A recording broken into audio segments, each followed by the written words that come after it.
Channel मध्ये आपलं स्वागत आहे. आज आपण आलो आहे पिंपळगाव सी मध्ये. आनंदराव मलकू मेश्राम यांची आज मुलाखत घेऊ.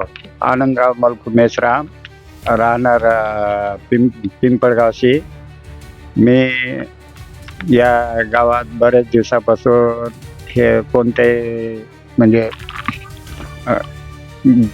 ग्रामपंचायत मार्फत कामं करीत असतो. माग 5 वर्ष मेंबर होतं ग्रामपंचायतचे, 10 वर्ष सरपंच होतं. अनेक 17-18 पदं भोगलो. कृषी खात्याचे अध्यक्ष होतो. आणि मी आज या गावात म्हणजे 5 ग्रामपंचायतीचे चेअरमन म्हणून काम करतो. अजून तुम्ही काय इकडे म्हणजे काय उपक्रम राबवलाय म्हणजे विकासाबद्दल म्हणजे पाणलोट क्षेत्रामध्ये ते माती बंधारे, काही सिमेंट बंधारे,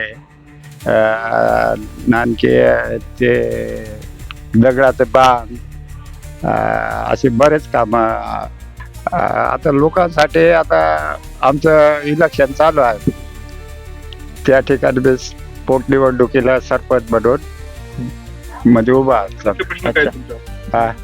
गावामधले मुख्य प्रश्न काय मुख्य प्रश्न म्हणजे पाण्याचा प्रश्न जास्तच हे आहे. समजा पाण्यासाठी कसं पहिलं टाका होता, ते टाका हे झालं, समजा पाण्याचा टाका नवीन बांधकाम सुरू केले, काही दिवसांना ते बंद पडला, त्याचं बजेट वापस गेले.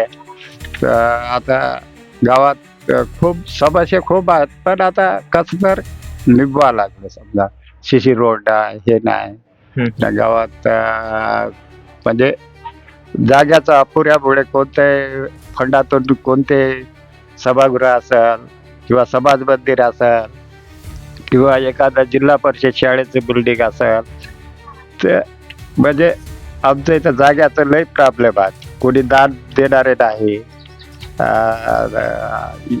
आता आमचं लई कमी म्हणजे दानशूर लोकच नाही समजा आमच्या ग्रामपंचायतमध्ये.